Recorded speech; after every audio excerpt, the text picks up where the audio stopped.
know about you, but I love the freshness of a salad that is done right. And by that, you're probably thinking, what does she mean, a salad done right? I'm talking about a salad that has homemade salad dressing on it as opposed to something you can purchase in the store. My name is Lauren Fallmeyer with University of Missouri Extension, and today I'm going to show you the basics of how to make your own salad dressing at home. So you don't have to have a ton of ingredients to make a really great dressing. You just have to have the right components. So with that, I have a bowl with just some really beautiful salad greens here. So they're going to be our vehicle for this homemade salad dressing. So my salad dressing today, I'm going to use a combination of fresh herbs, some dried herbs, salt, pepper, a little bit of garlic, and of course, you can't have a dressing without a little bit of fat and a little bit of acid. So I'm going to show you what this particular dressing is going to be. I have a mason jar, and I like to use mason jars when making homemade salad dressings because it's really easy. You could either label what your dressing is, you could put it in here. It's easy to transport if you're going to a dinner or on a picnic.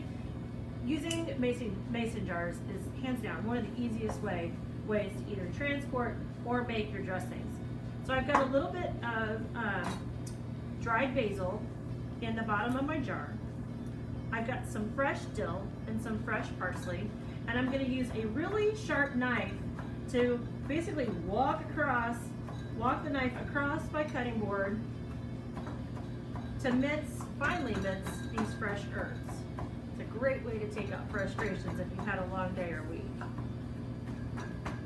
So I like using a combination of different herbs because it just depends on what flavor profile I'm going for. Right now, I'm craving just the freshness of spring flavors, so that's why I'm using a blend of the parsley, the basil, and the dill. So as you can see, I've got a nice, fine mince here, okay? All right, so I'm adding those to my jar, okay? Easy, easy. Maybe it's down a little bit more. You can't waste any of the green goodness here. All right, I'm then going to add about a tablespoon worth of garlic.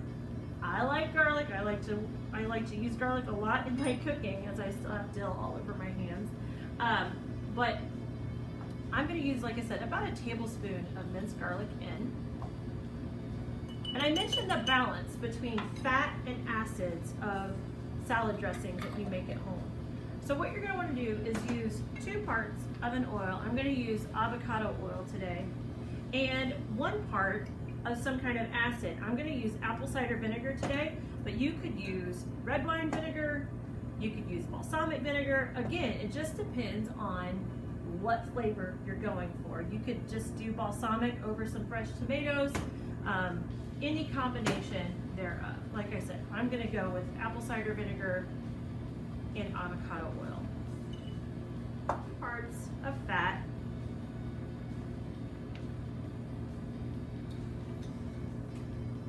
To then 1 part of our acid. I use fresh lemon a lot when I'm cooking or making a dressing, so I'll use that as well every once in a while.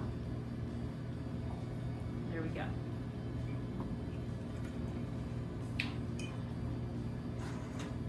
As with every recipe that we do in Seasonal and Simple, I always encourage you to salt and pepper to taste. So I'm going to do a couple pinches. It amounts to about a teaspoon of salt, so really it's not a lot of salt. And then of course, some pepper. And again, the simplicity of using a jar while you're making your dressings makes it so much easier. It's less cleanup, just makes life easy in general. So you can see all of our different components added in. I'm going to put our lid and our ring on, and I'm going to give it a good shake. So the idea is to get our vinegar and our oil playing well together, and then using this process to kind of release the fresh flavors from the herbs that are in the dressing as well. All right, one more time. Taste. It's just right. So I'm going to finish my salad here. with some cherry tomatoes.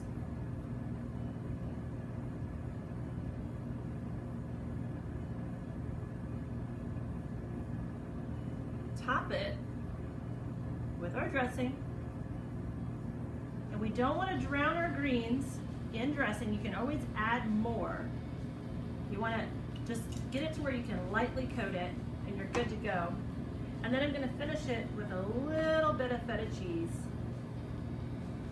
And within a matter of moments, you've got an awesome homemade dressing. It's nutritious, easy, and just like that, you're ready to go. So if you like recipes like this, go check out extension.missouri.edu and search Seasonal and Simple. You'll find different dressing recipes on there along with all sorts of other seasonal, fresh, and local recipes as well. If there's anything you want us to try cooking sometime, make sure you drop it in the comments and we'll be glad to do a little research and tasting as well. So with that, have a great day.